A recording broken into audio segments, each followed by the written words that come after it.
અને ગાંધીનગરમાં મેંગો ફેસ્ટિવલની શરૂઆત થઈ। ગુજકો માસોલના ચેરમેન દિલીપ સંઘાણીએ મેંગો ફેસ્ટિવલની શરૂઆત કરાવી।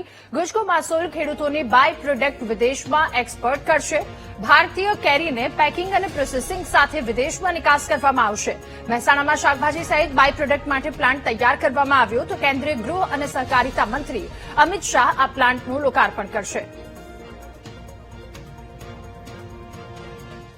અમે કોરોના પહેલા અમેરિકામાં ગુજરાતની કેસર કેરી મોકલી, લાયસન્સ લીધું પહેલા તો એક્સપોર્ટ ઇમ્પોર્ટનું, અને પછી અમેરિકા કેરી મોકલી અમારી શરૂઆત હતી।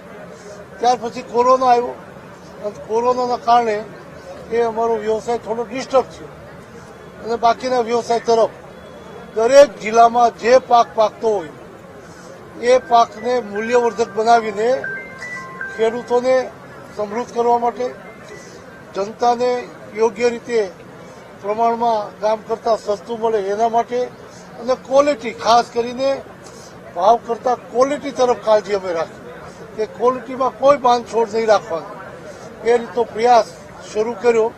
અને એ નિમિત્તે જે બિઝનેસ અમે અમેરિકા કેરી મોકલી હતી એ પછી ડિસ્ટર્બ હતા। હવે અમે સાર્વજનિક રૂપે મહેસાણામાં યુનિટ ટૂંક સમયમાં શરૂ થશે। તમામ પ્રકારની કૃષિ જણસને મૂલ્યવર્ધક બનાવીને આંતરરાષ્ટ્રીય કક્ષાએ મોકલવાના છે।